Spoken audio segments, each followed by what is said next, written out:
Morning, everybody. Can you hear me okay? Yes. Great. So in August of 2008, my family, we had just recently moved into our dream home on Crooked Lake. It was beautiful. We had an architect. I'd been the new broker owner of the company for a few years. Life was great. We had been through a major boom. My real estate business was thriving. I had built a team. Things were great. We were probably a little bit over leveraged, overbuilt, went for it in business, marketed like crazy. Everything was great. Went through this really amazing new partnership with Larry Phillips, who's in the room. And then all of a sudden the sky fell. Was anybody in the business back in 2008 and 2009?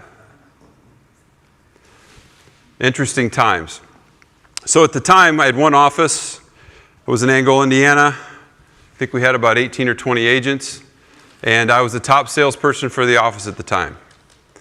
And Jan Malin, who worked for us for 20 years, she was our business manager. And we always ran the business what we thought was well. And everything stopped. Sales stopped. Agents started struggling. And our operating account started to decline and decline. And as the top agent in the company, I didn't have any sales. And I always knew that I did so well selling, I could always make this go. I ran the business, I was a broker owner, I had sales going, and things stopped. So as we round out that fall, the news is terrible, the mortgage crisis hits, Lehman Brothers folds, and we hit the new year. And I remember this new merger I had with Larry. We were merging, we were coming together, everything looked great. I just put it on hold. And as we enter the spring, we get down to the point where Jan tells me, hey, you have a line of credit set up for your business, right? You haven't had a sale in 3 months. I didn't have a sale in 3 months. Number one agent in the company.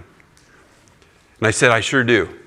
She goes, well, we might need this for operating and blah, blah, blah. And I had savings and everything had happened. Dream home. My wife had just quit working the year before. My 3 daughters were 6, 4, and 2. And the sky was falling. And everything changed. And so, right when Jan said, we might need to use this line of credit, this is crazy. And we had agents struggling, getting out of the business, getting part-time jobs, didn't know what to do. I get home and there was a letter from Wells Fargo, trustee Wells Fargo, because of the financial crisis that we'd all been living in for 4 or 5 months. They decided to freeze all lines of credit until further notice. And so I had a bit of an epiphany in April of 2009. What am I doing? What have I been doing? What the hell is happening? And am I going to be out of business in another 2 months? And some of you in this room, I think, were with me at that time. And so I had this moment where I had to take a step back, look within, and look at the business and say, what have I stopped doing? What's changed? What does it take to be successful in this business? And then I had to make a decision to do only the things that matter the most in real estate. So, what happened? I picked myself up by the bootstraps. I went to work. Started to take care of my body. I got up early and I worked out. And I absolutely figured out what mattered. The stuff I had forgotten about. The fundamentals. The disciplines. The calls. The notes. The pop buys. The targeted marketing. And I did nothing else. I focused on absolutely nothing else. And guess what happened? Things started to take off. Right at the end of the line, things started to take off. And we were coaching the agents, and we were working with them. We were holding them accountable. And we got very focused on what needed to happen because it seemed like everything had changed. And so the message of that story was, when things shift and change, it's an opportunity to take a good hard look at yourself and your business, your habits, your life, and what you're doing. And so at that time, fast forward 10 or 15 years, look where we are today. We hit a boom. My merger with Larry went great. We expanded. I made a move with my family years later. I got 2 kids in college now. It's been a hell of a ride. But when I look back at that time, after the market shifted, it was really a chance to be introspective and realize where I maybe got off track. So if we look at this next decade or so, just to give everybody some perspective on where we are today and where we were then. So that was in 2009 and 10, and we all, for those of you who are around, can I see a show of hands, who was around in the business in 2008, 9, and 10? Quite a few people. I would say maybe a fourth or a third. If you were in it, you vividly remember it. There's an emotional connection to that time in the business. For most of the people in this room, and for most of the people out there listening on live stream, you were not. We're going to talk about that today. But for most of you who were, it burns an impression on who you are and how you go about your life, and you never forget. Sometimes your future, the beauty of your future and where you want to go means not forgetting all the lessons of your past. And so that's what today's all about. But in 2023, they're predicting about 4.3 million units selling in the United States. Back in 2012, when we had come out of the recession, the Great Recession, and everything seemed so much better, there were about 4.6 million units that year. Very similar to where we're going to be this year, except there was one big difference. In 2012, there were about 900,000 realtors in the United States. In 2023, right now, there are almost 1.7 million realtors in the United States. So in that span of time, we went through a decade of a boom, of good times. As we came out of that, the market continued to strengthen. Rates went down and down and down. We hit the boom years. Population growth, the millennials, the Gen Xers, and the boomers had a lifelong worth of earnings and equity, and there was a lot going on. It was a great time.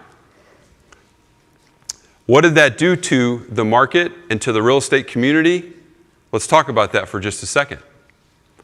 Well, it created tremendous pressure on the business. How so? Well, when you double the number of agents, in many ways, the number of brokerages doubled. The startups doubled. New business models entered the market. Downlines, different concepts. Everybody came in. Lots of people became investors, right? It's easy to navigate waters when there's no storms. When the tide keeps rising, lots of investors, lots of startups, and lots of agents. But when the tide comes out, people get exposed. Businesses get exposed. I got exposed in 2009. I had to figure out what to do about it. So it puts pressure on the business, the competition. The last few years, how is your quality of life as an agent? If you got a call to go look at a house at 6 o'clock on a Wednesday night, what did you have to do? Anybody? You had to go. You're on call. What happens if you didn't go? You're out. The quality of life of agents was very difficult. It put a lot of pressure on it. It put a lot of pressure on brokers, put pressure on commissions, put pressure on agents. That's what we've been through. But the other thing that's happened with the advent of social media, the competitiveness, the increased number of agents, is it put pressure on your relationships. How many people in here who've been in the business over 10 years have lost clients you thought would be loyal clients to you forever? There's twice the number of agents out there looking for business. It put pressure on those relationships. So what today's all about is understanding where we've been, where things are today, and really what it's going to take to be effective moving forward. And how you communicate with your clients, how you contribute with your clients, and how you can have impact on them to be successful in today's market. Because there are a lot of things that have changed. And we're going to talk about some of those things. But there's a lot of things when you take a deeper dive that have not changed. We're going to talk about some human principles of how we are. We're all emotional beings. There's some things that never change. How we effectively use the tools that are out there today to be successful are going to become a factor. We're going to talk about some of those today as well. So, a couple things. Great turnout, one of the best we've ever had. My name is Todd Stock. I, along with my team, we run Success in Real Estate, which is an a real estate training and collaboration platform. A lot of you know Jacqueline Myers. You see her out there on videos with me. My whole team, we run Success in Real Estate. I'm also the broker owner of RE/MAX Results. I've been in this business. I got my license 31 years ago. I've been a full-time broker for 27 years. I've been a broker owner for 20 years. I sold real estate full-time, had a team. My 20-year assistant's in the room right now. She started with me back in the beginning. Built a successful team. Sold for 17 years full-time, and the last 20 as an owner. Our company in the last 15 years has sold over $7 billion in real estate, and we've had over 45,000 transactions. I tell you all this for one reason. I am not a speaker. I'm a broker owner. I love to train and coach agents. I'm in the trenches every day. I work with all of you, many of the people in this room, on your business. When you're challenged, when you're struggling, whether it be personally, whether it be on a deal, it's what I do. And so our goal of Success in Real Estate is to contribute to the real estate community to raise the professionalism of everybody. Our goal in any event that we do like this is for you to take one or two great ideas that you can implement in your business that have an impact on your life. So that's why we're here.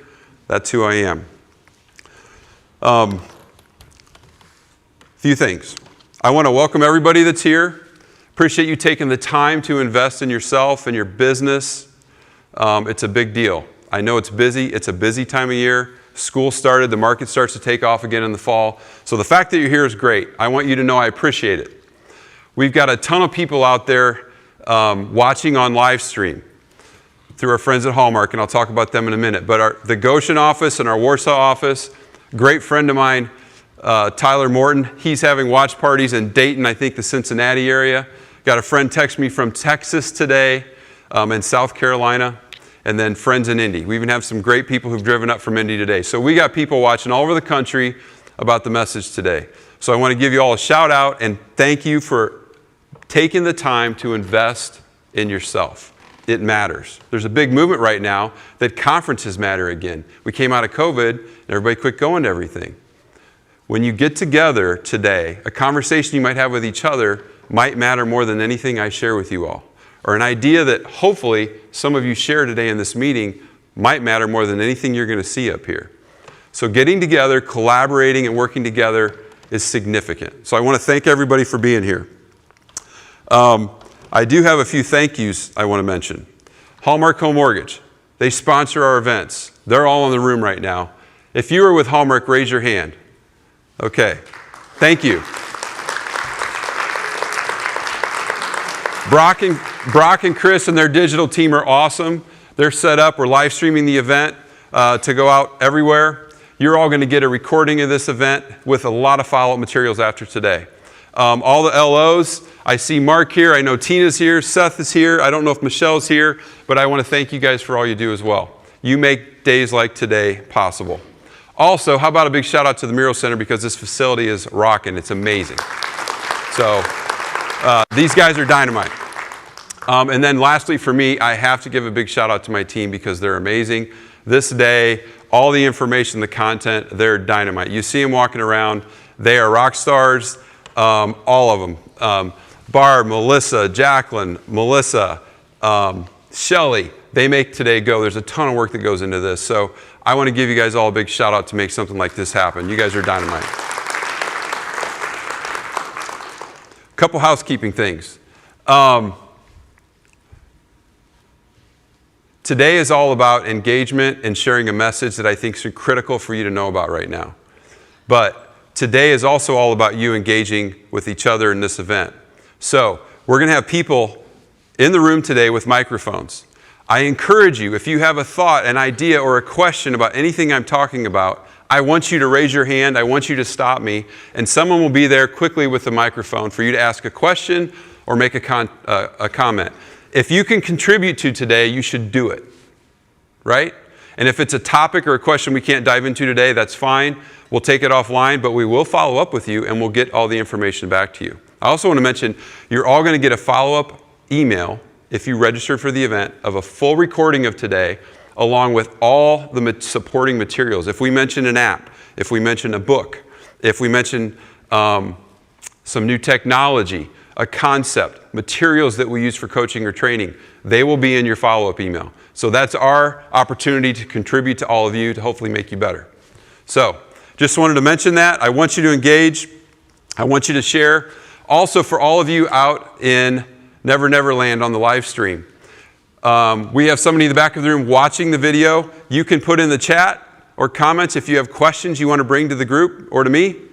Put them in there, and they will make sure I get them during the presentation, and we'll get into those. So, having said that, are we ready to roll? Okay. So I saw this at a conference once. I thought it was cool. I'm going to try it today. I just decided to do this. When I count to 3, I want everyone to clap one time as loud as you can. All right? 1, 2, 3. All right, let's try it one more time. 1, 2, 3. Okay. Now we're locked in, ready to go. Thank you.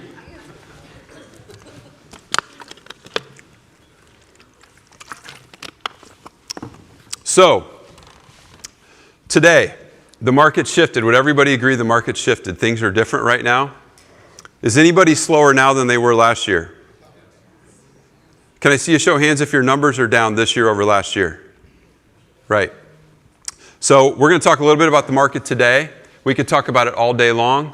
I went to the Upstart Luncheon yesterday, and they had Lawrence Yun on. He's the NAR's chief economist. He talked for 30 minutes about so much stuff. We could dive into it, but I'm going to give you a few highlights about what's going on in the market today. We're going to talk about what it means to you. We're going to talk about what you should be doing now in this new environment. And we're going to talk about some of the tools you need to be using to be successful right now. And then we're going to close with, now what in the heck you got to go do, right? So let's jump in. So the market today. Does anybody have clients calling you about the market today? One of the things we'll talk about in a little bit is that the consumer really behaves globally. They're getting information on a national level, not just locally. They all like local information, but the truth is they're getting messaging and news pumped to them that's national news all the time, even though the real estate market is very localized. And we, in many ways, here in Northeast Indiana, we are in a great real estate market that's much better than the stuff you're going to see on the news. But you need to never forget, what are your clients seeing? They're seeing all this. All the time. All the time. All the time. So when they call you, or they more importantly don't call you, because they're confused. They don't know what to think of all this. What's going to happen? Earnings are down. Inflation's up. The Fed's meeting today, by the way. They're going to come out in a little bit. I don't know if they've come out yet, probably by this afternoon. But there's a state of fear. And we all know this. Fear sells, bad news sells, right? It's funny. I make a Monday morning weekly post every week. If I miss a week, it's because I'm on vacation. But probably 50 or 51 weeks a year, I make my posts. I monitor them, but it's funny. The posts that are super positive, they get some traction. But the ones that have a downside twist to it about struggle, they do better. It's the same thing as the news. So you need to think about that when you're dealing with your clients. We're going to talk a lot about your messaging with your clients, what that means. So moving on. So the market today, units. Anybody have an idea what's going on with units? Lawrence talked about them yesterday. I can tell you in all the Northeast Indiana markets we're in, they are down 15 to 20% in every market. 15 to 20%. I think he said yesterday they're around 15 in this market, high 14s to 15. But just a month ago, they were all down 16 to 20, 16 to 18. That's significant. If you did 20 deals last year, that means you maybe did 15, you're doing 15 or 16 this year, if you perform at the level of the market. Another thing you need to think about today when we talk about things like this is when you evaluate your own business, are you performing better than the market, level with the market, or worse than the market? And depending on what you're doing, you need to take a good hard look in the mirror and think about what you're doing. If you're underperforming the market right now, you need to examine what you're doing with your business. If you're at level with the market, you still probably need to take a look at it. And if you're outperforming the market, figure out what you're doing that's working, because you're doing better than most. Prices, just so everybody knows, they're pretty flat. They're going up a little bit. We're going to have a slide here in a minute about prices. Agent count blows my mind. They're not down. Agent count is not down yet.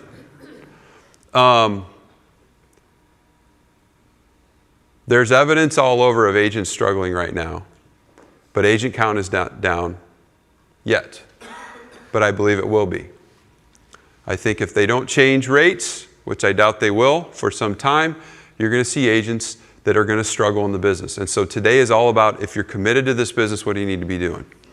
Months of supply has stayed pretty level. It went up, it got a little better, and then it went down again. But it's not much different. I'm going to tell everybody this right now. The market we're in today is probably going to be the market you're going to be in for a long time when it comes to listing inventory and how you need to run your business. We are probably not going to see 6 months of inventory anytime soon. And we're not going to see prices go down. So you need to think about that when you communicate with your clients. The one thing is true though, if units are down 15 to 20%, the pie has shrunk. That means there's less business for 1.7 million realtors to get after. And so that's why we're here today, to talk about what you need to do moving forward. So, little note to all of you. Most agents know what's happening. You live it, right? Good agents understand it. But great agents can explain it and articulate it to their clients. So I talk a lot in our trainings about the elevator speech. When you go to a cocktail party, a birthday party, church, whatever you're going to in the grocery store, if they know you're in the business, and if they don't, shame on you, because you can't be an invisible agent. But what are they always going to ask you? How's the business? You need to be prepared to share one or two things about the industry, the business, and your local market immediately. And you need to be able to follow it up with a hook. You know, I follow a lot of different coaches. Tom Ferry always says when you're at Starbucks and somebody says, hey, how's the market? What does he say? That depends. Are you looking to buy, sell, or invest? He flips a question on them, right? Well, you need to be able to tell them about the market and then ask a question. Why are you guys in the market right now? Do you have any life changes going on, etc.? So be prepared to do that. So the market, I'm just going to give you a few stats here. My team was really clear that I needed to not wear you out with a bunch of stats and graphs. So I'm going to try to not do that. But here we go. In the country, units are down about 16.6%. In the Midwest, they're down about 20%. We're usually pretty insulated from a lot of the large fluctuations on the coast, East Coast and West Coast, right? But they're down about 20%. So when you're inspecting yourself in your own business, you need to take a look at that. There are two things really driving this right now. Interest rates and low inventory. Can you control rates? No. Inventory? Maybe. Your own inventory. But in terms of the number of people selling and wanting to list, the low inventory is really driving this. And it makes life tough for buyers. And everybody knows that. It's been tough for a while. So one of the reasons we're here, this is kind of a historical look back. These are the building numbers from builders and developers over the last 50 years. I like the chart. This comes from Keeping Current Matters, but it shows you where we got hurt. Right when we had a lot of demand, right when we had low rates, right when millennials and Gen Xers and everybody flooded the market for the last 10 years. After the recession, it wiped so many of them out, they never came back. And so on a macro sense, we just have been behind at the same time that demand was really driven. So that's how we got where we got. You will notice, though, that we just got back from new construction. We just got back to levels that are in line with the 50-year average. So things are improving. Here's what's crazy. At the end of last year, because of all that crazy news, 37% of the consumers thought prices were going to go down. So if consumers think prices are going to go down, what do? They wait. Buyers wait. They exhale. Maybe now I get to take a break and I'm going to come back in when they come back down. I've been beat up. I've lost 4 houses. I made that last house I made an offer on had 13 offers and it went for 20 over. So they took a break. Here's what's crazy. Because of the forces in the market, demographics, and where they think rates are going to go, all the experts do not think prices are going to go down at all. In fact, they think over the next 2 or 3 years, they're going to steadily continue to climb on a much more normalized market. So if you got a buyer right now, and they say, I'm just going to take a break, rates are high, plus the prices are so high. Guess what? What's the conversation that you need to have with them? Are you a pro? We'll talk about all that in a little bit, but do you have some skill sets? Feel found. I understand how you feel. I've had a lot of clients that have felt the same way. What I found is prices are probably going to go up anyway, and several of my clients we were able to get the seller to buy the rate down, and they got in the house now because we think the same house is going to be worth 5, 10, 15% more in a couple of years. And then they can refi when rates are back down again. Those are the kind of conversations you need to be willing to have, rather than just go along with whatever they say.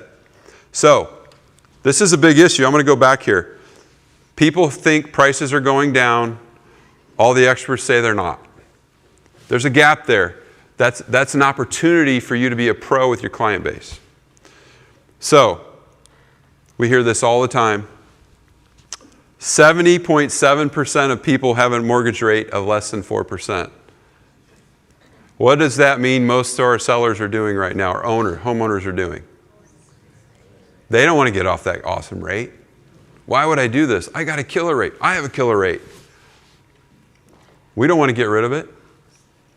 But there's a lot of data out there, I don't have it in here, that indicates there's so much pent-up demand. The higher rates have pushed a whole segment of the market out. Entry-level housing, the cost of construction's up, all these things. But the moment those rates, that gap lessens, the opportunity costs in their lives to make moves changes. It's something they're willing to do. And so you need to be ready for that. So what does this all mean for you? I heard some of these things when I got here. But we got any new agents in the building in your first year? Yes. Emerging agents in years 1 to 4 in the house? Anybody? Yes, a few hands. How about established agents in this business over 5 years? Okay, quite a few. How about the veterans? I asked my team if I could call them the old pros. Would that be offensive? Because I know who you are. How many old pros have been in this 20 plus years? Yeah, there's a handful. Team leaders. How many team leaders right now are struggling with their team members?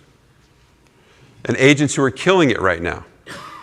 There's some agents, in light of all this, are doing gangbusters and they don't know what to do. We'll talk about that. So, new agents, are you worried you started at the wrong time? I get in this and all these veterans are telling me, what the hell are you doing? You're nuts. This has been crazy right now, right? So, are you nervous about that? For those of you who started less than 4 years ago, is everything that you were doing all of a sudden it's dried up and it's not working? You had a great start, you were killing it, you had this thing figured out. I just heard this earlier from somebody. It's a lot different this year. It is a lot different. What you were doing when you got in the business probably isn't working right now like it did. Established agents. Are the things that you've always done not really working? Not producing the same results? Trying to figure out why? And for all you old pros out there, this is the stuff you hear around the coffee pot or the water cooler.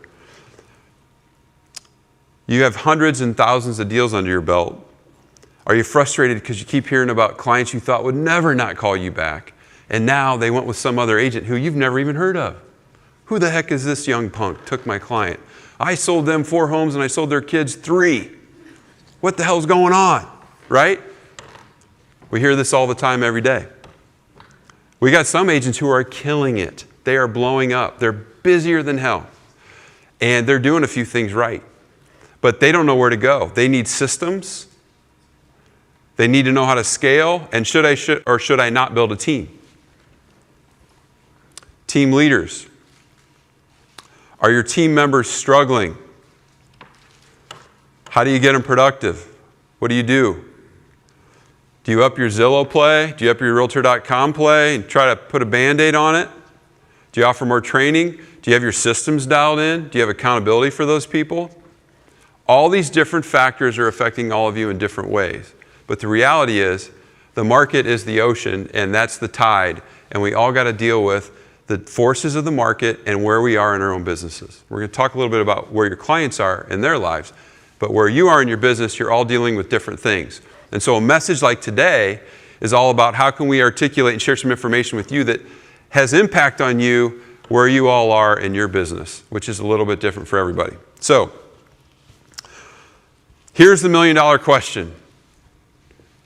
If I can answer this question today, you're all going to just make a ton of money this year, right? How am I going to get people to sell sitting on a 3% mortgage and go buy for a 7% mortgage? Does anybody in here know how you can do that? That's the silver bullet, right? That is it. If I give you the answer right now, you're all going to leave. So I'm not. I'm going to keep moving. So, before I get into the materials of the day, I want to ask everybody a couple questions. Do you work every day at the level of activity and actions taught by your coach, mentor, or your broker? Do you connect with all your past clients and sphere of influence a minimum of 18 times a year in different and varied ways? Do you work every single day at the level of activity and actions that your coach, mentor, or broker has instructed you or taught you to do? Did I go backwards? Sorry. Do you commit to using the dialogues that you're taught? Or do you adjust them because they're a little bit awkward or uncomfortable? Do you change them to get rid of being uncomfortable and run away from the awkwardness and the pain of something new? Do you follow up with leads 3 times on the first day, and if you don't get them on day 2, do you always follow up with them 3 times? Do you use video text as a highly impactful, simple strategy repeatedly? Before your appointments, after your appointments? Who in the room has a smartphone? Raise your hand. I should say, I can't ask who in the room doesn't have a smartphone because they won't raise their hand, probably. Do you come to every sales meeting because you know that picking up just one thing in a meeting can change everything? Are you open to a constant inspection of your weekly activities and database? Do you attend every training opportunity you can? You guys are here. Do you go back and revisit recorded trainings to pick up on a few fundamentals that maybe you forgot about? Do you follow an unwavering schedule of doing uncomfortable revenue-producing activities every single day? Do you ask for an accountability partner from your leader so they can make sure that you hit your daily activities? Are you humble, and do you have an open mindset? So back in 2009, I got humbled. I was flying high. Life was really good. Wife was great. Little girls were great. And then, bam, the market shifted. If you're not doing the things that I just talked about, then everything I'm going to talk about doesn't mean a whole lot. And so a little bit about this message today is that you need to look in the mirror and evaluate what you want out of the real estate business. Because things have changed. They're going to change even more moving forward. I won't get into it, but all the lawsuits that are getting settled are going to have another big impact on this business. But you need to look in the mirror and evaluate what you have control of. In 2009, I had an option to control the controllables, and it's all I focused on. And I'm going to tell all of you today, right now, you need to focus on what you can control. You can't control the Fed, can't control rates, you can't control what your competition does, you can't control what the other agent does, but you can absolutely wake up every day and control and focus on the things you can control. And you got to be humble to do that, and you got to be open to do it. So, having said all that, I want to share this, a little tough love. Productivity is a choice. Lack of productivity is also a choice. So, until you own it, until you accept where you are, it's hard to make change. And so that's the tough love message today, is productivity is a choice, but so is a lack of productivity. You get to choose what you do every day, and it's going to have a major impact on your business if you do. So, commitment to a proven process over a sustained period of time is all it takes to crush it right now.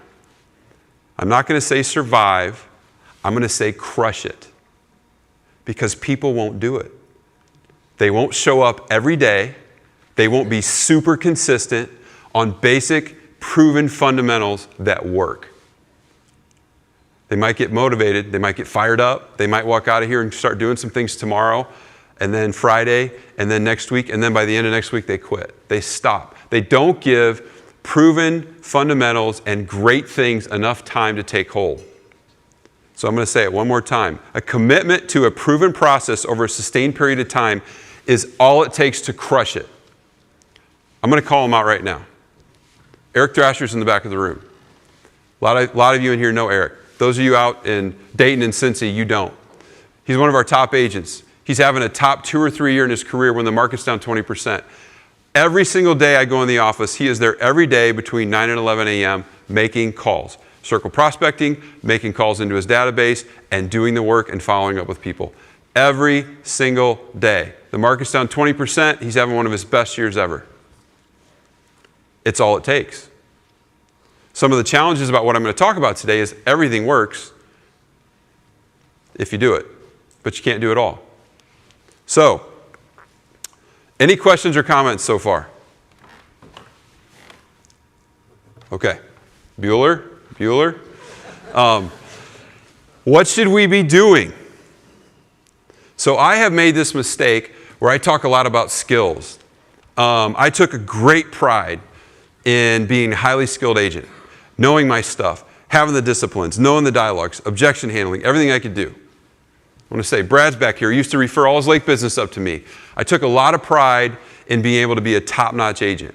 And one of the things that we've been sharing, and I think a lot of leaders are, and we're on social media and events, we're talking about skills. You got to get the skills to be really good.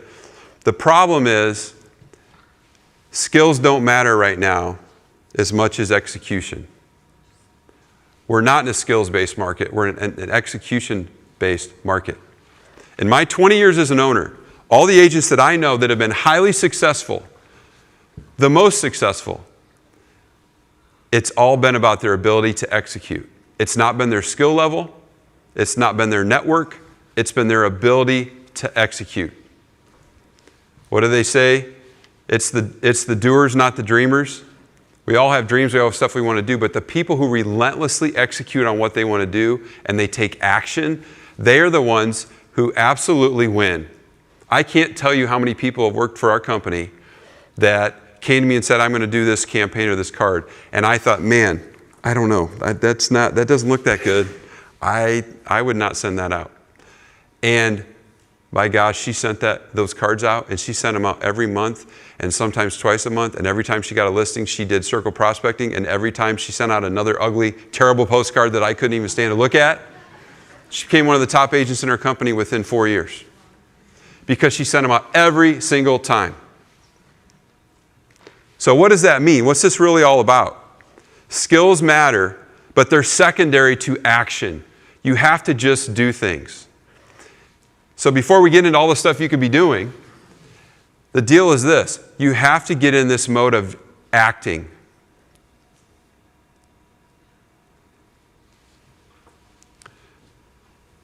Take lots of action. I lost my screen here, guys. Take lots of action and you're going to acquire the skills. Action wins. So, doing a crappy postcard beats the postcard you didn't do. How many people in here have done some cards and then they stopped? How many people in here circle prospected and you had a couple bad calls and you got derailed? How many people had deals go bad, 1, 2, or 3 in a row, you got really down and frustrated and you kind of stopped doing all your lead gen activity that you should be doing? Yeah. Action wins. If you want the skills, doing a crappy video is a part of the process of being great at video. Who in here does video? A few hands. Maybe an eighth, something like that. Doing bad videos is a part of being good at video. Doing a terrible listing presentation is a part of the process of becoming a great listing agent. You've got to be willing to fail, willing to put yourself out there if you want to get good at something. You can't just go practice behind the scenes and always get good at it. You got to go for it. And all these things that you are seeing people do and you don't know how to do it, you just got to start. You got to do the smallest little thing and do it. You'll be amazed what will happen if you put yourself in a position where you have to do it. I'm up here right now. The first time we did one of these events, I was scared to death to get up here. I was nervous today to get up here. But if you put yourself in a position to do it, you'll be amazed at the skill sets that you acquire, how your abilities expand, and how you get better and better and better. So you got to get in this mode of that. We have a saying at the company, I say it all the time. We talk about it with success in real estate. Done is better than perfect, right? How many people have worked on their campaign or their cards or their listing presentation and they want to tweak it and get it just right before they go? It doesn't matter. You just need to go do it. It's about conversations. It's about getting in front of people and putting yourself out there. I had a conversation with somebody in here, I think a week ago, no names, and they had a great campaign. Super talented, amazing stuff. And the campaign stopped, didn't go out. It did for a while, and then life happened, things got in the way. And I made a comment, tongue-in-cheek, but it's true. You know, the campaign that this agent had done is fabulous.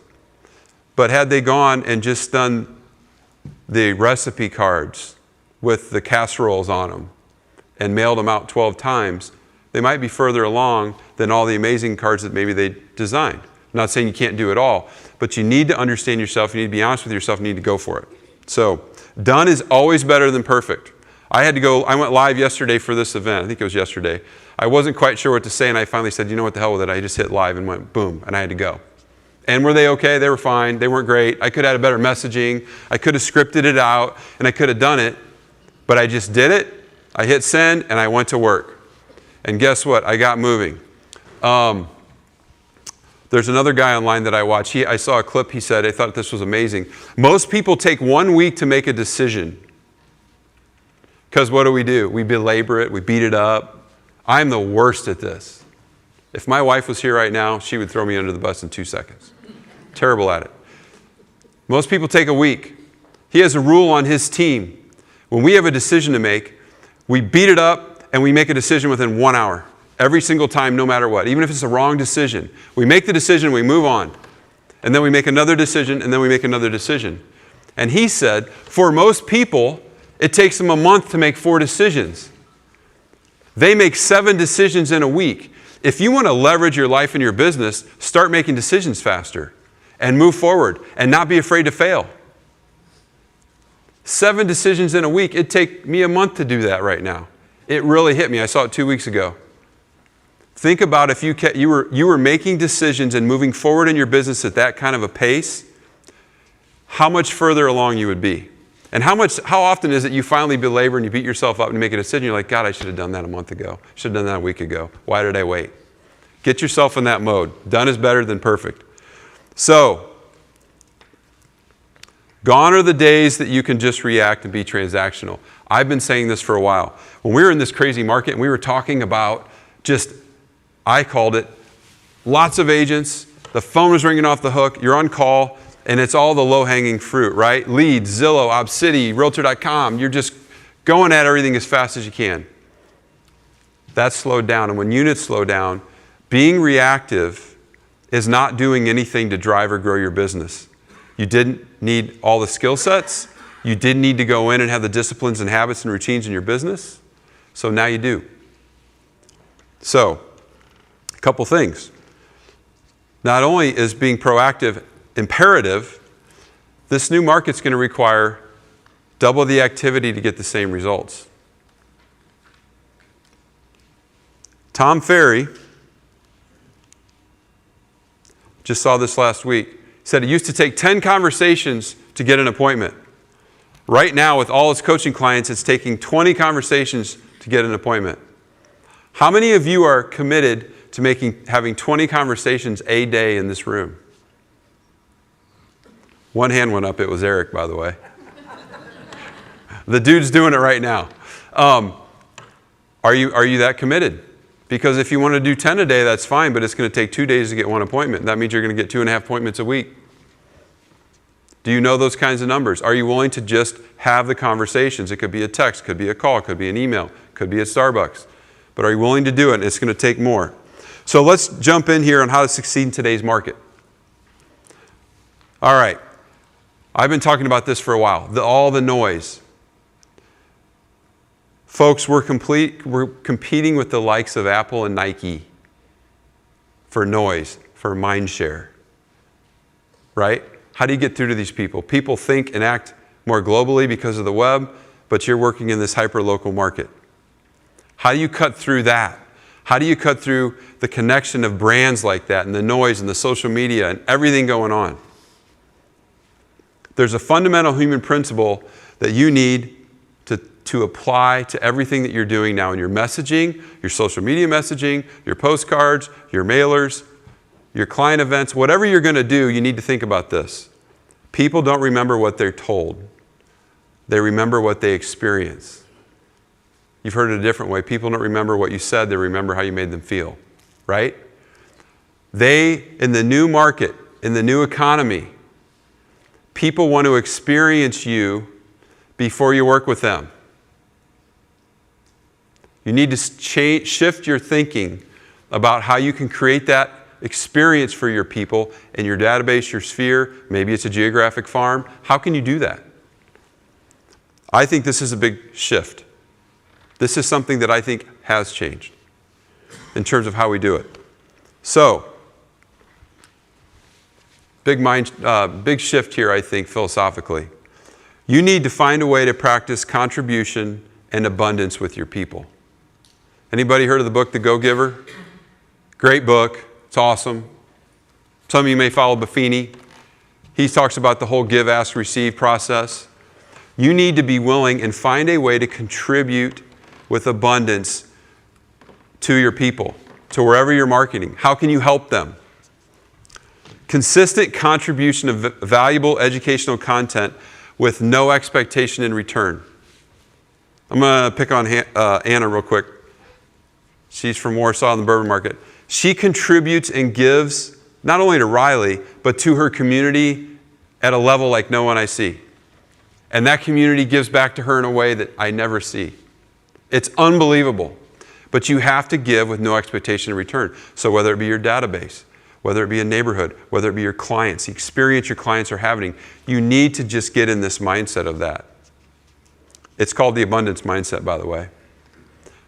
I've had people in our own company say, why are you doing the success thing? You're just contributing. You're giving everybody all this great stuff. When you see the follow-up material today, the materials in it are going to be amazing. You can apply it all to your business. It's because we want to give. We want to raise the standard.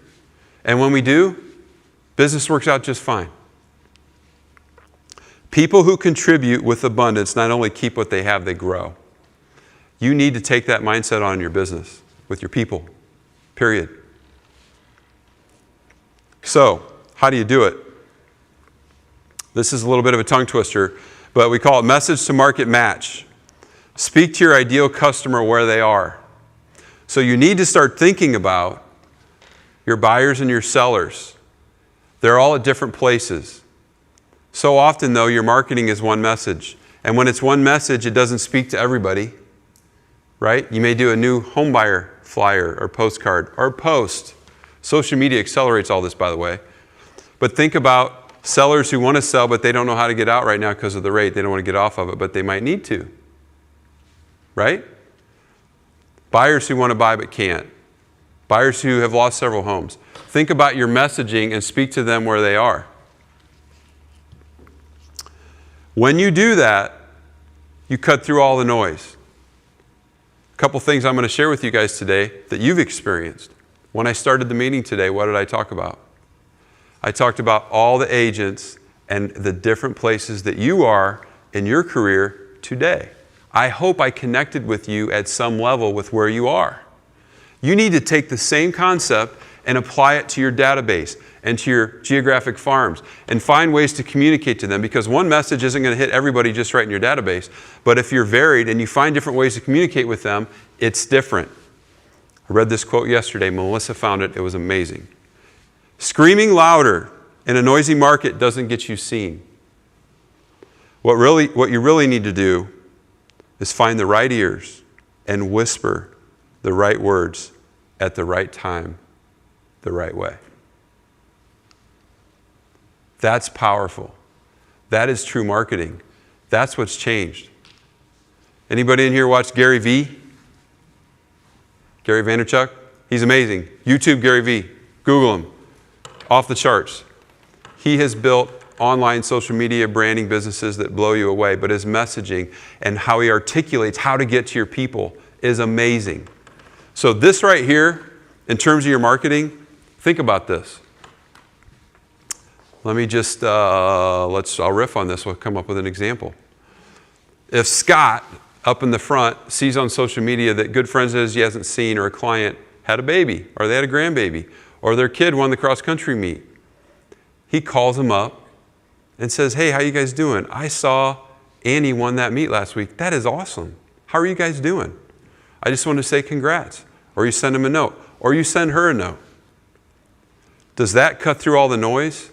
Nike doesn't do that, and Apple doesn't do that. But that is a strong personal connection with Scott. I talk about this in a lot of business planning. I'll talk about it in just a second. It takes 14 emotional deposits to have a human connection with another person. 14 emotional deposits, like an ATM machine, to create top-of-mind awareness, likability, and trust. Trust is everything. So are you creating that in your messaging with your people? So, some ways to do this as well. Relate to their pain points. What are they struggling with? Where are they at? This is something where I struggled with this whole message for a while. You just have to think about them. It's called empathy, right? Think about their perspective, not your own. I think one of the classic mistakes agents make is we use inside lingo on the outside world all the time. I talk about it all the time in trainings. We talk about our stuff. We go to dinner and we say, I got 4 listings this week. Man, it was awesome. If your friends aren't in real estate, they're like, well, I don't care about your listings. I want to know if you sold anything, right? That's how our perspective. So you need to think about your clients and their perspective on everything that's going on. So you find their pain points. What might your client base be struggling with or curious about or need help with? And then provide a solution. The storytelling that matters with your clients and your messaging is struggle victory. Has anybody ever heard of that concept, struggle victory? Right? Kind of like the feel, felt, found. Kind of like my story I told in the beginning. I talked about a struggle I went through. And I talked about what I had to do to overcome the struggle. You need to find ways where your clients are struggling, your database is struggling, and help articulate to them how you can help them, or you have helped others, more importantly, which would demonstrate credibility and skill. You've helped them overcome the same kind of a struggle. And they're like, you know what, I'm going to call Jason and just see if maybe he can help me out. Honey, did you see he helped somebody? It's kind of the same thing we had going on. Did you see a social media post? That's how you connect with people at another level. So, any questions about the message to market match? Any examples of anything anybody's doing? All right, I got to get you guys talking here at some point soon. Okay, so again, people at lots of different levels in the business. We do a business planning session that talks about a few fundamentals in the business. For some of you pros, you may know this, but I'm going to share it today because it also applies to everything that we're doing. The fundamental business planning in real estate is based on this premise. And you can build all your activities around it however you want to do it. But we are in the lead generation business, right? We're in the relationship and lead generation business.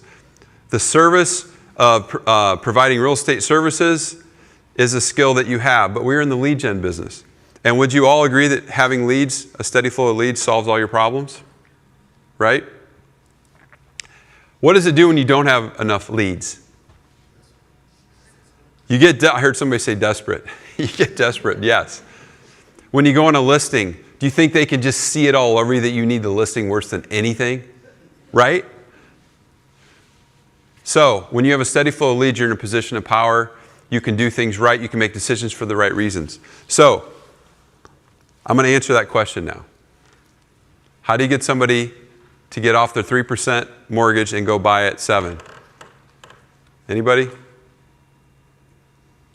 I really hate to disappoint everybody, but you just can't. You can't make people do something that's against their own self-interest. You know, number one, you're an advocate for them.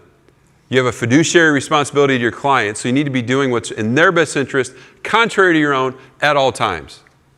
Unfortunately, if you don't have good leads, you get desperate, and I think the lines get blurred sometimes for agents. But you can't make somebody do something against their own best interest. They're not going to go, and you shouldn't, if you care about them, you shouldn't want them to do that. Right? So what's the real answer to this question? Go find people who do need to move. It's that simple. I can't tell you how many times I've been in meetings with agents and they talked about people don't want to sell. No one in my database wants to sell. Everything's slowed down. It's like the old movie, I forget the name of the movie, Glenn Ross or whatever. It's like they said, the leads suck! The leads suck, right? Well, maybe you're chasing the wrong leads. But here's the deal. There's still going to be 4.3 million sales this year. Your job is to go find them. Your job is to go find the people who have to sell regardless of the environment. And this is why the real estate economy never stops. This is why it's so good. Lawrence Young shared this yesterday. We took it from the meeting. Over the next 2 years, there are going to be 7 million babies born, 3 million marriages, 1.5 million divorces, 7 million people turn 65 that probably need to downsize. 4 million deaths, 4 million new jobs, net. And 50 million people are going to change jobs. So, maybe you need to change the filter that you're looking at everything and quit trying to beat your head against the wall and convince somebody to get off the 3% mortgage and go buy for 7 because you need a sale, and go find the people that have to move in spite of the market. Well, I didn't really want to move right now, but we got to get another bedroom. We just had twins. We thought we were getting one. Or I got a killer job transfer. I got to take it. I hate it, but we need to go make a move. This is going to be long-term great for my family.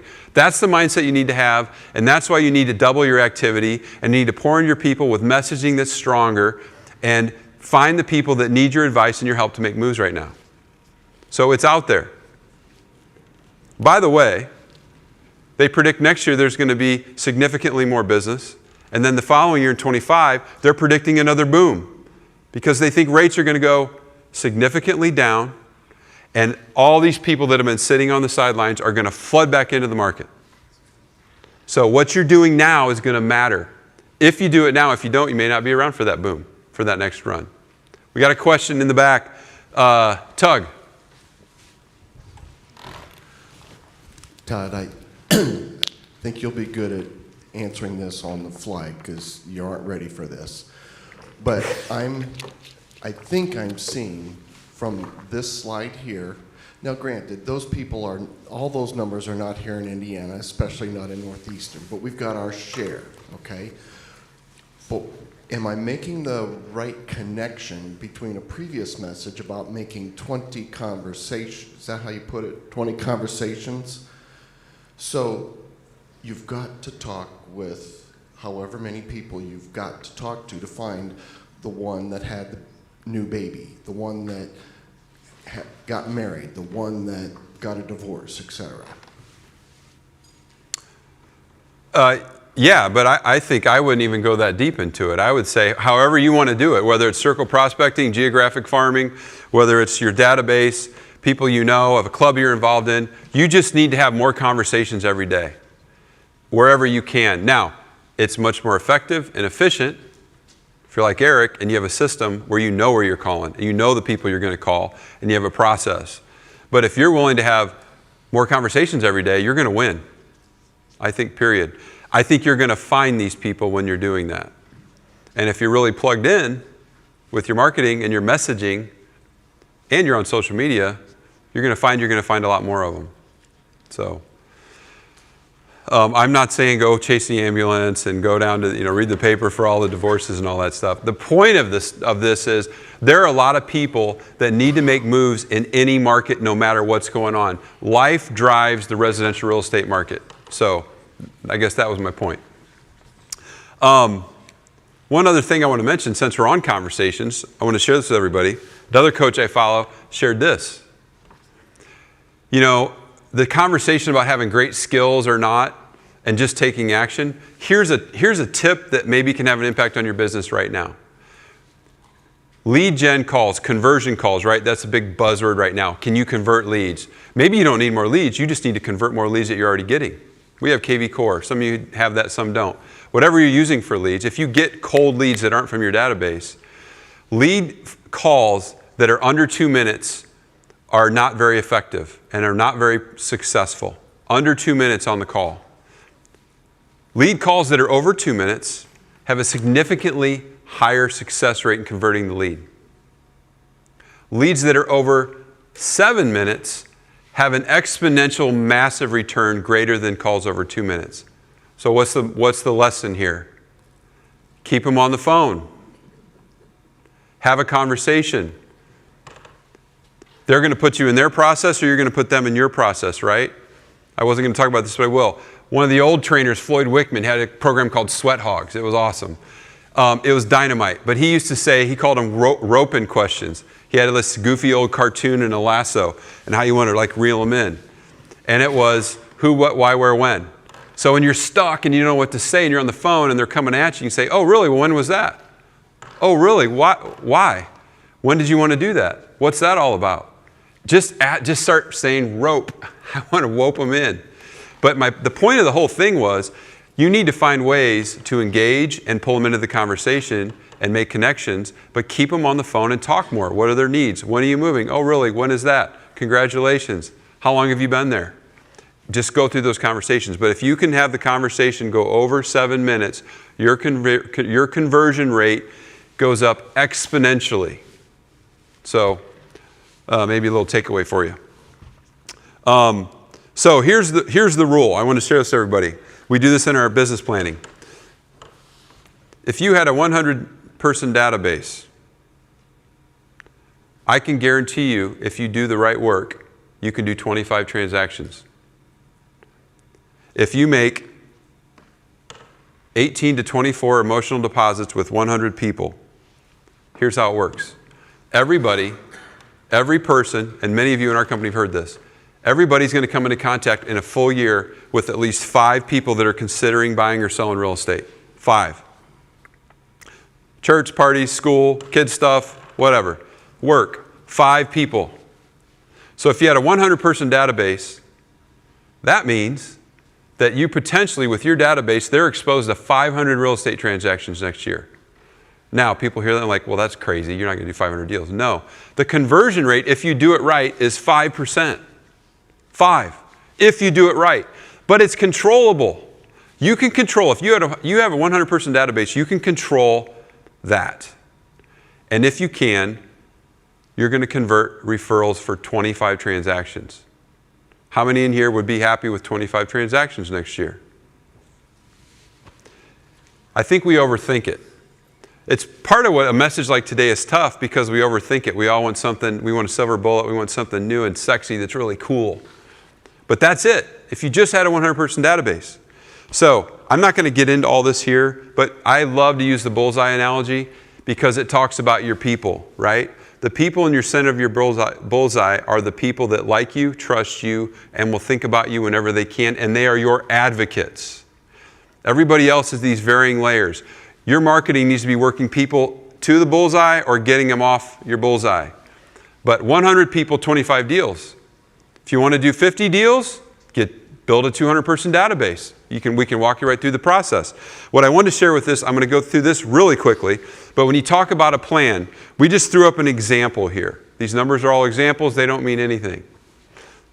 But if you wanted to have GCI, gross commission income of $150,000 next year, and let's just say that your average commission rate was 3.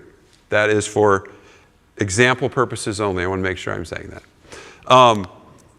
You need to do, this shows you the formula to back into how you do your business plan. You need to do about $5 million in business, and the market average price is about $220 right now. It's about $220, $230. So if that is the case, you need to do 22.7 deals to make 150 GCI in the markets that we're in. Well, guess what? I just showed you, if you had a 100-person database and didn't buy a single shopping cart, bench, social media marketing, whatever else, sponsor the school, whatever it is, and you just poured into those 100 people, That is all attainable for everybody in this room, hands down. And it's proven. We'll include the whole plan in your follow-up materials. That's it. But everybody gets off track. They lose their focus and they lose consistency. So I want to show this slide just for one reason. I don't want to get into the details too much. But if you look at the two sides, right? On your left side is the network by referral. That's what I just talked about. And then on the right side has generated leads, which is what everybody gets caught up in talking about. FSBOs, if you worked one a week. Expireds one a week. If you did 18 open houses a year. If you got one ad or sign call a week. And if you got one internet lead a week, which we know is more now. But if you look at the right, the formula that really works is these are weighted because those leads are not as good as the leads on the other side. Because those are your people. So everybody spends all this time on generated leads. So you can do all the work that I just said. And it's all good. And the conversion rate, which is 5%, would generate you 7.6 deals. Now, if you do them both and you really get after it, you could easily do 32 deals in a year. But I wanted to just show you this slide because it shows you the difference in the value of where you invest your time, money, and resources in marketing. Whether it be a bench or the shopping cart or whatever. Your time is best spent whispering in someone's ear the right message at the right time. That's the deal. Now, are the other things bad? No, I always say they're great. But you need to layer them in after you nail your bullseye. Unless your bullseye is being taken care of, don't waste your money or time on anything else. I say it all the time. Here's an interesting stat. 80% of sellers only talk to one agent before listing. So what's that do to the game? You just need to put yourself in a position to get the call and you're going to win 8 out of 10 times. The work is done up front. You can be bad at the listing presentation. You can botch it up. But if you just put the work in with your crappy postcards and your terrible phone call and your Popeyes that aren't that great, you're going to win. 39% of those conversations come from a referral or personal relationship from an agent. This all came from NAR, by the way. But lacking a strong referral, what do buyers do? They go to Zillow. We're going to talk about this now a little bit. But what do sellers do? This has, I think, been lost. Sellers don't always have a Zillow to go to. Sellers go to Google. Sellers want to check you out, right? So, there are tons of forms of lead gen that matter. I just talked about what I consider the most important part, which is your sphere of influence, your database, your past clients. I talked to another agent here a couple weeks ago, no names. They were talking about the quality of leads and everything's gone away. This agent's been in the business, I think, 20 years.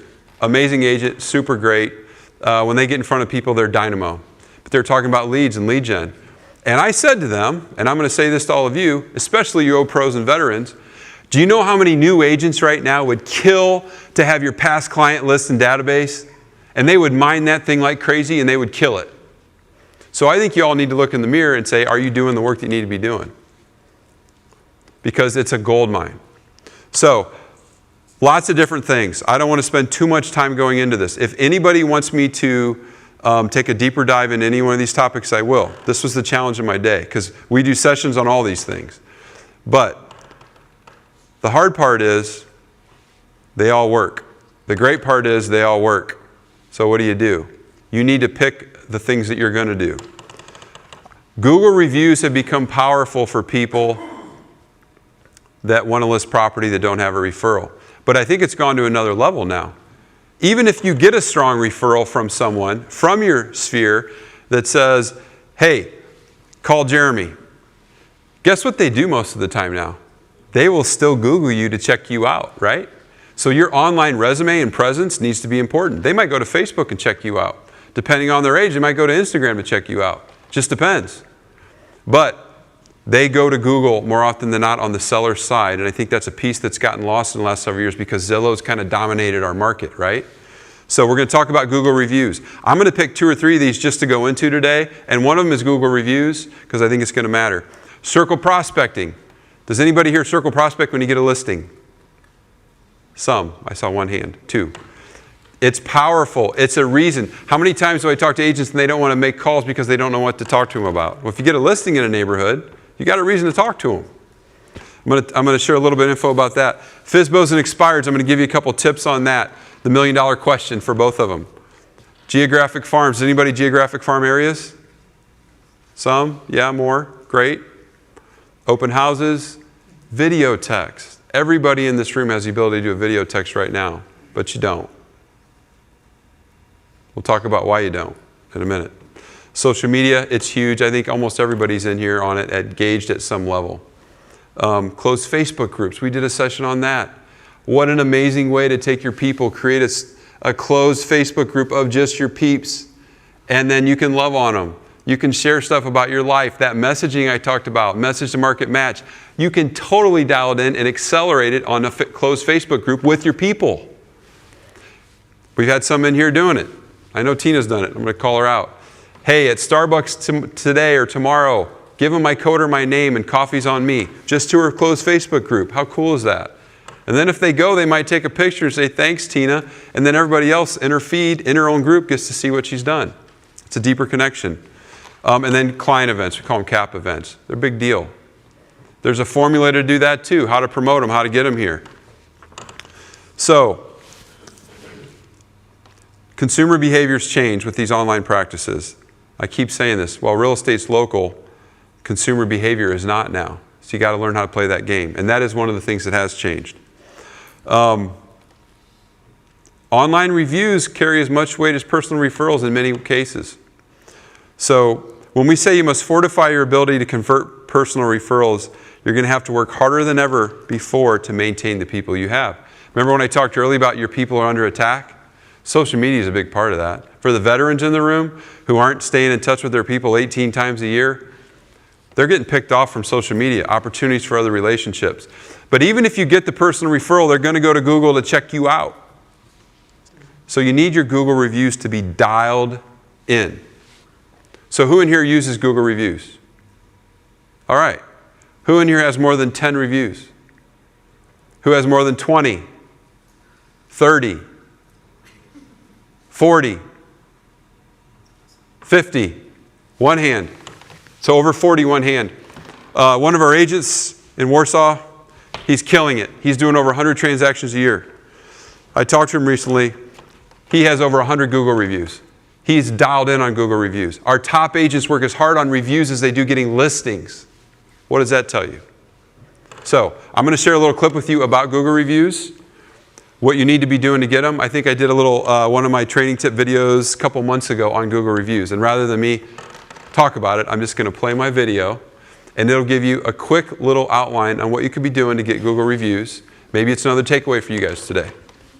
Do you know that by not getting reviews from your clients after you work with them, you're leaving thousands and thousands of dollars on the table? Hey, this is Todd again from Success in Real Estate, and I want to help you make more money by taking advantage of the power of online reviews. So many people go to Google now to check out reviews. It doesn't matter if you're a realtor, a lawyer, or a restaurant owner. Everybody goes to Google to check out reviews. Even if they get a recommendation from someone they know, they're going to check your reviews out. Top agents in our company work just as hard on getting online reviews as they do getting listings. What's that tell you? Hey, if you only have one or two, then they better be 5-star. And you better respond to those reviews because Google really likes that. How do you get reviews?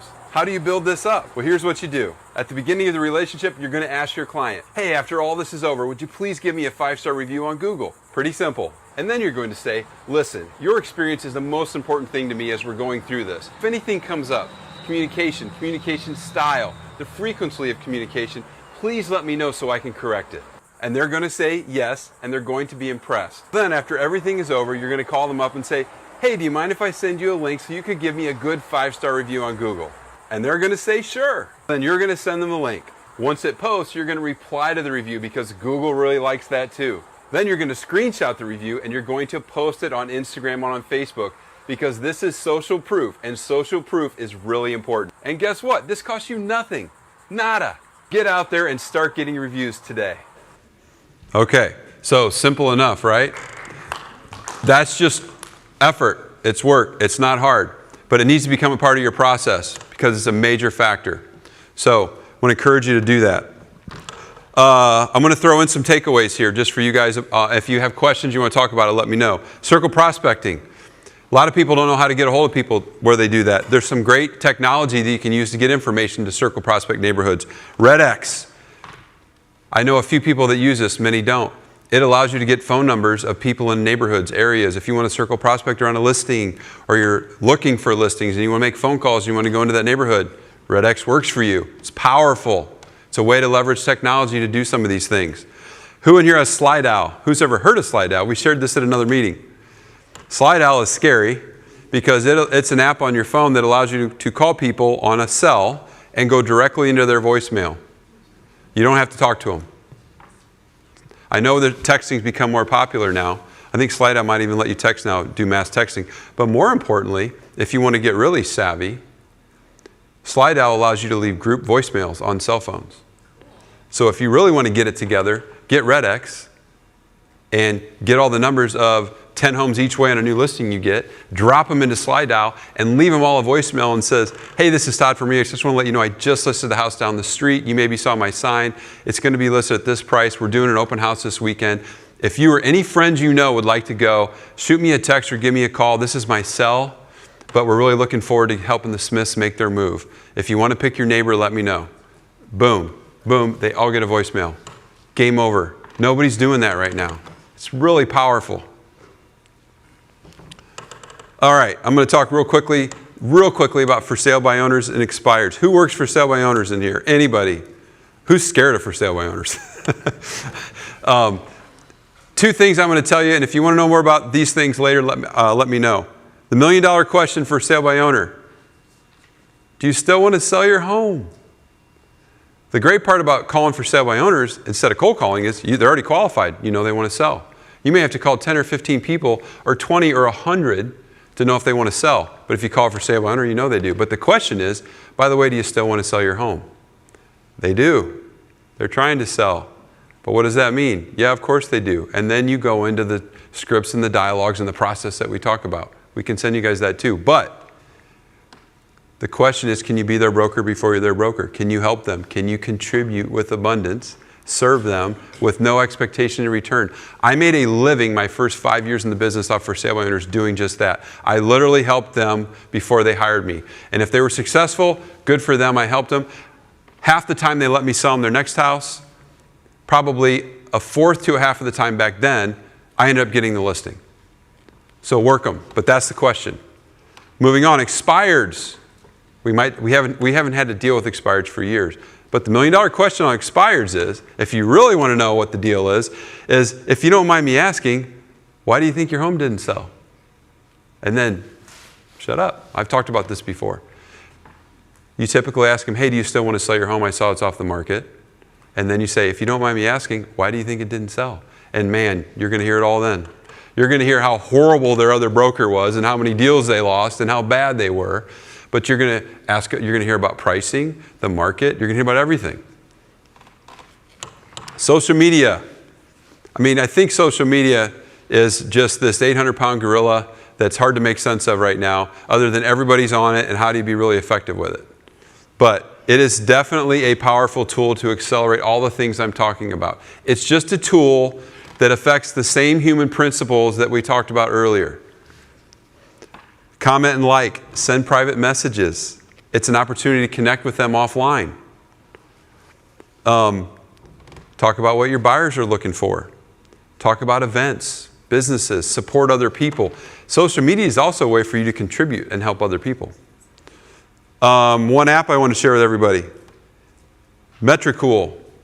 I'm not using it, Jacqueline is, but everyone's like, there's so many and I don't know where to do it. This is a really cool app that you can buy or download that allows you to post across several platforms all at once. You can schedule it. She said it changed her life. And they all go when you want them to go and you don't have to worry about it. It'd be a quick and easy way for you to do it. Geographic farming. We just talked about this. I don't want to spend too much time on it. But if you want to go into a geographic farm, the one mistake I see everybody make is they go in with one or two cards or one or two things. If you're gonna do it, it's got to be the long play, or don't waste your time. It needs to be a 12 to 24 month commitment in that neighborhood, and you need to get intimate with that neighborhood and do a lot of the things that we're talking about. But you've got to position yourself as a known expert and contribute to that neighborhood. Sponsor association events. Sponsor the kids' stuff. Do a donuts and dumpster party. Whatever you can do, you got to get involved and you got to really roll up your sleeves. Okay. So, who in here is using AI? Oh, wow, I saw a few hands. So, one of the things I want to chat about today briefly was AI. We're just starting to use it, and it's mind-blowing. It's really cool. It's overwhelming. If he's out there right now, Tyler Morton, who's an owner down in Dayton area, he's a master at it. A lot of the information I have here today is from him. But I heard an analogy from Gary Vee that I wanted to share with everybody. You know, this AI stuff, we're going to talk about what it can do for you. But it's like we're all sitting on the beach, and there's a wave coming, and we can put our head in the sand and hope that the wave just crashes over us and we don't have to deal with it. Or some people are going out and buying a surfboard, and they're Googling as fast as they can, how in the hell am I going to use this AI stuff? They're trying to figure it out. It's happening that fast. And so I wanted to share this with everybody. This blew me away. When Netflix started, it took them 41 months to get to 1 million users. When Facebook started, it took them 10 months. When Instagram started, it took them 3 months. When ChatGPT came out, it took them 5 days to get to 1 million users. So when we say there's a wave coming, there's a wave coming. And it's taken off like crazy. But it's just a tool. And so I want to share with everybody 2 things today. Not a gazillion. Actually, we're going to share 3, but 2 that matter to you, relevant to right now. Okay? We're not going to go into a lot of depth. If you have questions, fire away. We're still learning as well. But we're going to talk about a couple things. In 2000, texting became popular. It surpassed phone calls in 2007. It's now the #1 way that all age groups communicate. Travelocity started in 96, and by 2009, mobile travel was all online. Netflix began in 2007, and Blockbuster closed in 2014. Airbnb started in 2008. And in 2018, it surpassed Hilton and Marriott. It's crazy. Uber started in 2009 and 2016. They're bigger than the taxi and car entire rental space combined. So, it's coming. We're going to talk about 2 forms today briefly. We got a couple short videos because you guys have access to this. These are 2 tools I'm going to share with you here at the end of the day that are free and that you have right now. And I'm going to tell you how you can use them to make your life easier and better and more effective in the business. So, ChatGPT. I'm going to show you a little quick video that gives you, our own Hannah did this for us, it was great, on really quickly a quick overview of what it does. But it's going to allow you to do a lot of different little things. I had somebody just last week call me about a listing description. ChatGPT, you can drop the listing information into it, and it'll spit out a description for you instantly. So I'm going to I think I can hit play here. You can use ChatGPT for free using any internet browser by going to chat.openai.com. Once you sign in, you'll be brought to the chatbot, and you can start using to your advantage. As you can imagine, there's lots of ways that you can use ChatGPT for your real estate business, but one of the best ways is to use it to write listing descriptions. Here, I've asked it to write 3 real estate descriptions for me to choose from for a property that's located in Fort Wayne, Indiana. I let it know that it is a 2-story home that has 4 bedrooms, 3 bathrooms, and 2,500 square feet. So let's click send and see what it comes up with. You can sit here and fine-tune these as much as you want, and over time for each listing description, ChatGPT will learn how you like things to be written and will continue to change and write them how you want. Another great way you can use ChatGPT is to use it to generate social media content.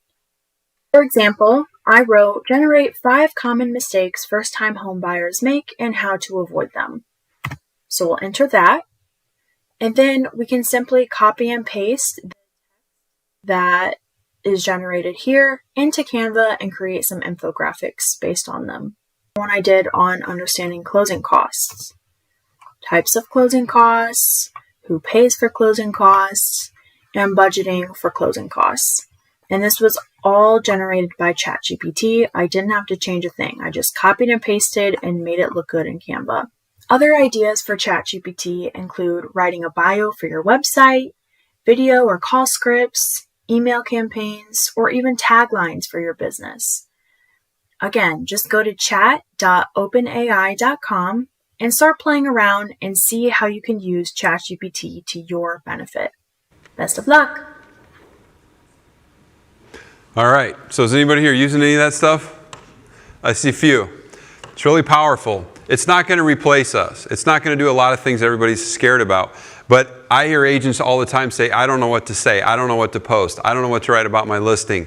It is a technology that will allow you to create content and items very, very quickly and accelerate what you're doing out in the marketplace. It's amazing. So the one thing that I want to tell you about ChatGPT is the prompts. You have to tell it what to do. And so in my experience, and I'm early in the learning curve right now, it's you have to figure out what to tell it and how to do it. And so there's a great link online. I think it's the 37 best ChatGPT prompts for realtors to give it. So you can take these prompts and it should cover almost anything that you're going to do or need the technology to do. You take the prompt, you drop it in, and it tells you what to do. So for example, did everybody get that? Great article. We'll have this in the follow-up materials too. But here's an example. Melissa did this yesterday. And this was one of the prompts. She just copied and pasted, dropped it in, and it said, act like a realtor, create a social media post that promotes this stunning new property for sale in location. My ideal buyer profile is target audience, which means you put in who you want it to hit. This is a blank property that has blank bedrooms, bathrooms, and X number of square feet. Highlight the property's unique features, and then you put them in. So guess what? She did that. And within 3 seconds, it spits out a total listing description, complete with emojis, of course, right? So boom, here you go. Welcome to your dream home. And it writes it for you. You can tweak it. I would say with all this AI stuff, you need to proof it. You need to make sure it's accurate. But for those of you who are struggling with stuff like this, a social media post. The other night I sat up and I threw into it, what are the top 3 things buyers in Fort Wayne, Indiana need to be concerned about today? Boom. It did a complete list. I could have copied and pasted it onto my social media profile in 2 seconds and posted it. So this, I think if there's a takeaway for any of you today, this could be one of them. Everybody has RPR. RPR has now built AI into RPR. Does anybody know this yet? I found out about this from my buddy Tyler a week or 2 ago. I texted Dave McDaniel at 11 at night and said, dude, have you seen this? And at 6:50 the next morning, Dave sends me all these texts. He had already used it. So I want to show you this.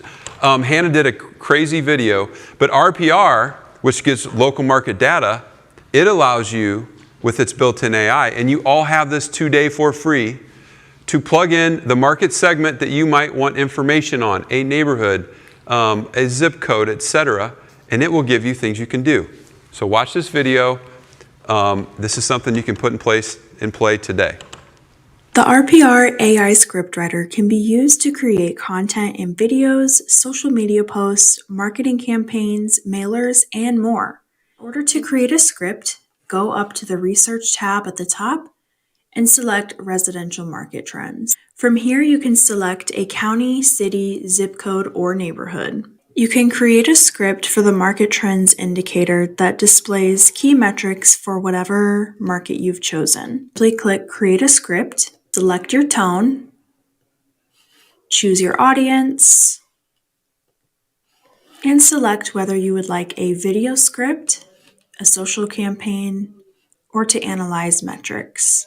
Once your script is generated, you can scroll down to select Copy Text and copy and paste to clients or on social media, or select Send by email to have a copy of this script sent to your personal email.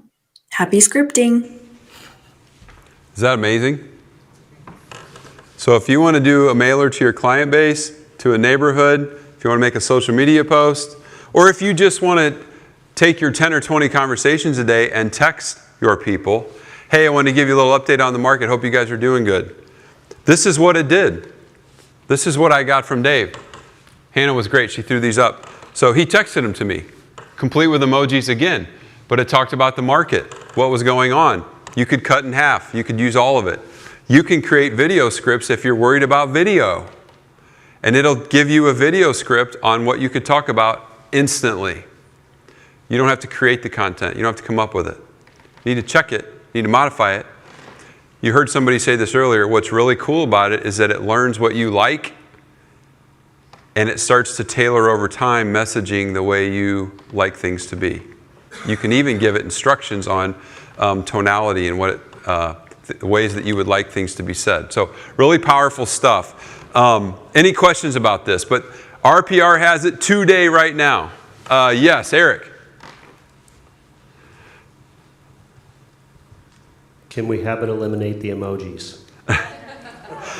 Yes, all you do is say no emojis. Just tell them, create this copy with no emojis, and it would instantly just not do the emojis. So, but you can take this content and implement it and put it in play anywhere you want. So, the excuse of I don't know what to say is now gone, right? Now, if you say I don't know how to use this stuff, that's fair. But there's only one way to learn it. Just log in. It's free. It's free on RPR. You have it right now, and ChatGPT is free. So, just great tools for you to take all these same concepts and incorporate them. Any questions about that? Any others? Okay. One last thing. I'm not going to talk about this much, but Video AI is another cool online app. We're going to try this from this event today. This is an app where you can take any video clip, drop it in. It will pick sound bites of things you've said and done, create reels for you that are short, caption them, and then you can put them out to your clients. So if you went in, if you had a friend or you just did your own video on a listing, or somebody showed you, videoed you showing houses, this software, you can drop it in and it will create clips and reels for you for what you're doing. We're going to do it with this event. We're going to take this material, this video, drop it in, and it should create videos and clips of me today talking to all of you about training and what we're doing. But for you and your business, if you want your clients to experience you, what's the experience of working with you? What better way than to be able to take some video clips of you working and doing what you're doing and then sharing them on Reels or on your to your group or your closed Facebook group. Had an awesome day doing this today. Quick clip. Those kind of things. So, AI helps with everything. You just got to use it how you want. I think in the future we're going to be talking a lot more about this. But everything that you want to do, you can do it. It also, as Melissa told me this morning, it tells dad jokes. I want to say they're really bad jokes. But hopefully over time they would get better. But there's a bunch of jokes up here, but it'll do anything you want. If you want something funny to talk about at a presentation or any information, it's like a portal to the universe of information. So, what is getting in the way of all this stuff? Right? We talk about lots of different things. Eric. Saw we got a question in the back. I would say mindset. Mindset. Anybody else? Fear. Fear, for sure. Fear. Ooh, that hurts. You cut me deep, Shrek, on that one. So, you guys hit it. Fear. There's so many things we can do, but we don't do it. The reality is, if you really dig into it, and you can go Google and research and all you want, but the reality is so many things we want to accomplish, we don't because of just fear. The question is, what do you fear? If you really want to dig deep and take the layers away, what do you fear? Well, we really fear being judged by others. Really putting yourself out there. One of the common things I see with new agents all the time is they love it, they're excited, they're going to love the business. But when it gets down to the point where the rubber meets the road and you really got to put yourself out there, that's when real fear gets into the picture. You got to be vulnerable, which is scary because people might make fun of you. Somebody's going to walk out of here and say, I didn't get much out of his deal today. I had to deal with that. You got to put yourself out on social media, you got to deal with that. But I didn't include this, and I want to get it right, but I saw a quote the other day, and it tied into this for me. It's a book I'm reading, and it says, fear doesn't stop death, it stops life. And it really hit me because it was like, man, you can't control the bad things that are going to happen to you, but fear can stop all the good things from happening in your life and your business if you don't learn to face it head on and tackle it. And the beauty of this, because fear paralyzes us. We talk about this all the time.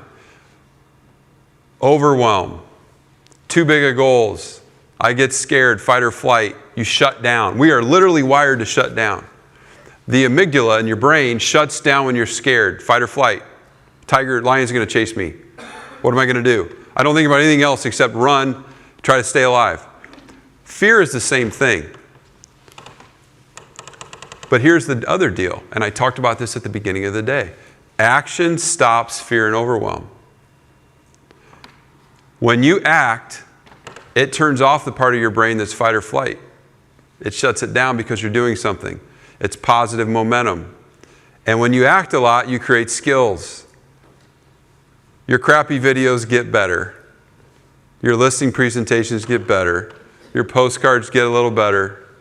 Your AI stuff gets better. And guess what? You feel better. You create momentum in your life and your business, and then you get more confident. And the deal is this, people always flip that around and you don't. You got to be willing to do the hard stuff poorly to get the good stuff. So you got to jump in and do it. But when you do that, you get confidence. And then you got momentum. And then when you get it, you better never let it go. You need to double down on what's working. So what's one of the things that gets people to take action when they know they should and they don't? It's accountability. I talked about this at the beginning of the day. Who in your life holds you accountable to do things when you don't want to do them? It's super fun when we're fired up and we walk out of here and we want to go put some stuff in play. But when you feel like crap, you're tired, life happens, your kids are sick, whatever, who is going to hold you accountable to do things that you wouldn't do? Find somebody in your life to do that. Business partner, spouse, that could be tough. Friends, colleagues, a coach. Go to the leadership in your company and ask them to hold you accountable. Find somebody, but it's a difference maker because we do accountability groups in our company. And when we do them and I'm in them, believe me, I end up doing stuff I would never do. I didn't feel like it, but I got to go face some music and talk to people about it. That's ultimate accountability. Find a way to get that into your life. So, I got a challenge for everybody today. Before we wrap up the day and we're going to have questions. That's my cell. Here is my challenge. Less than a third of you are doing video. My challenge is that you all send me a video text, nothing fancy, not edited, not scripted, video text of what you took from the day today, if anything, hopefully something, and what you're going to do about it. That's it. Because when you tell me that, you're going to have some accountability. And then the question is, did you do it? Are you going to do it? How's that work? So, that's my challenge. Okay, any questions about anything we shared today or about the market, about where you're headed?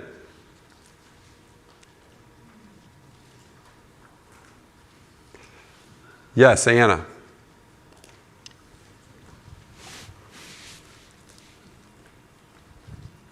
Okay, so this might be a general question actually for the group, and I don't know if any of the experienced veterans can give me some insight. I know as I'm looking at this year, the time blocking is probably going to be the most effective way for me to have any type of work-life balance. Haha. Can anybody talk about how they handle doing prospecting, keeping up with their current deals, but also blocking out time for yourself to stay centered? Anybody? Yeah. Eric? I'm sorry to be unoriginal, but I just do Mike Ferry. We went to a conference where there were thousands of people who do the same thing every day. They get up, they work out, they pray, they meditate, and then they get on the phones. Every day.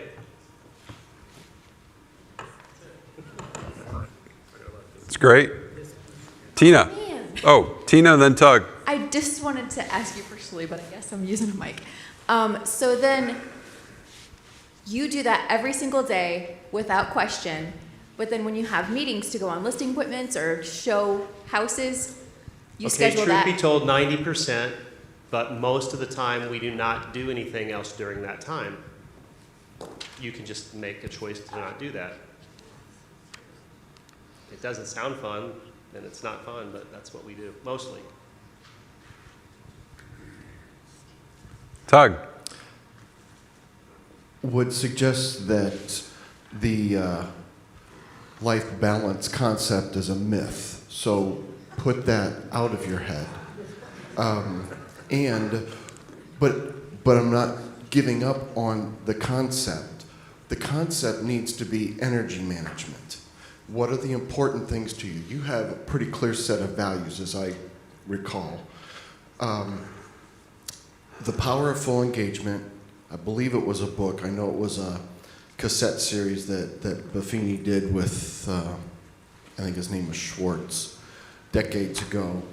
But would highly recommend, and Todd has gotten, and staff have gotten books, Atomic Habits, and layering, all that kind of stuff. It's about managing your energy and what's important to you as far as values go. Thanks, Tug. Anybody else on that topic? Yes, we got another one back here. So I'm in the business within the last 2 months. My prospecting looks like my best friends. That's about it where we're at right now. So I'm just wondering, where do you guys go to get more people into your little file of people to call? I'll turn that over to the group, but if this isn't too personal, are you married? I am. Okay, good. Just kidding. How long have you been married? 2017. Okay, so do you have a wedding list? Yeah. One of the things that we heard, and this is from John Sullivan, if you want to start your database, get your wedding list. It's a great place to start.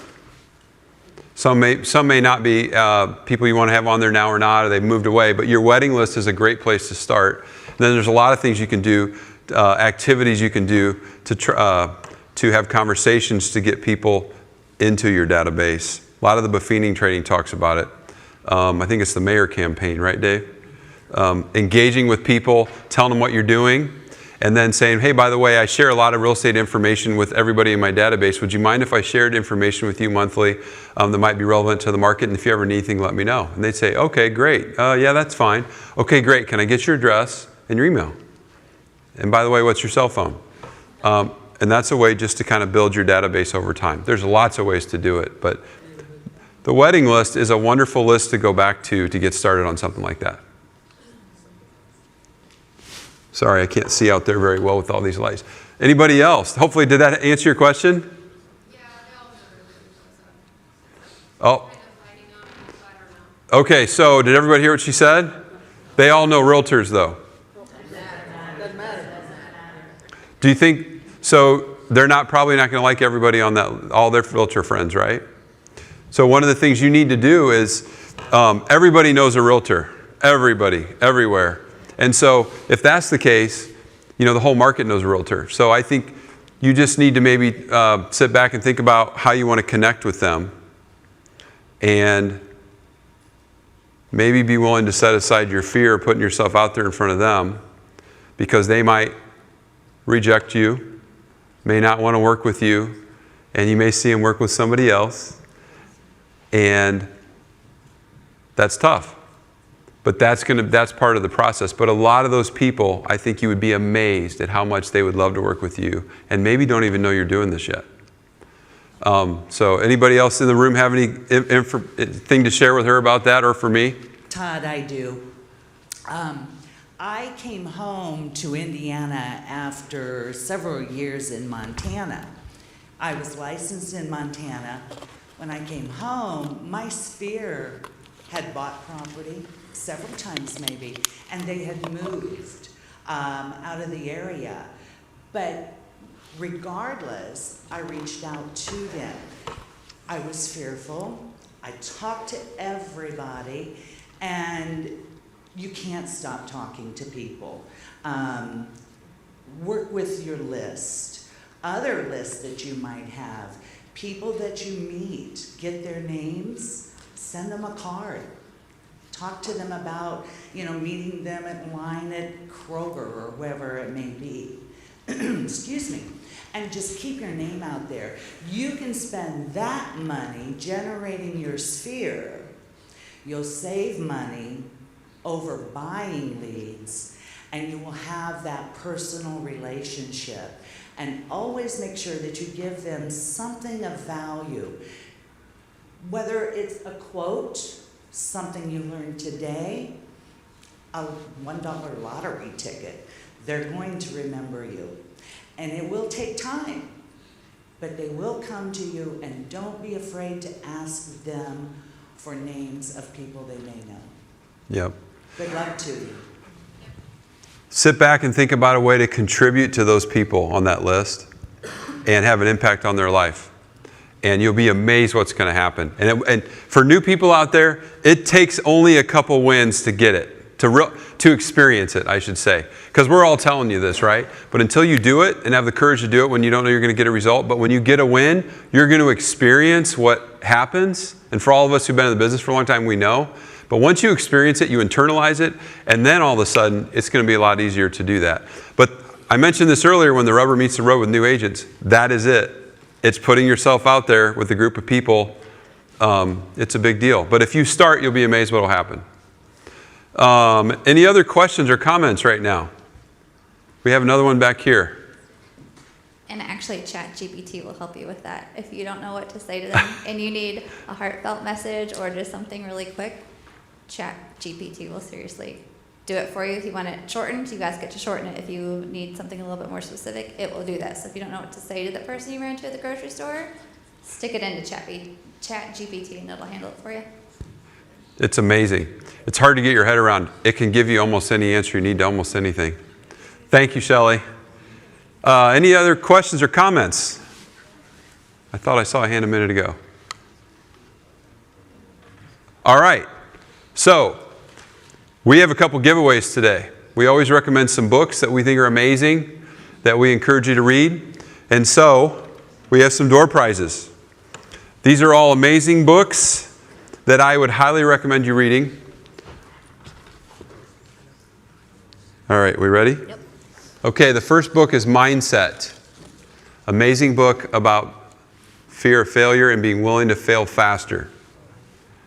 Mr. Phil Laux is the winner here. Here you go. I'll slide it in there. Great. All right, Zig Ziglar's Secrets of Closing the Sale. Who's a Zig fan out here? Yeah, lots of people. All right, here we go. Josh Algier is the winner. All right, this is for Josh.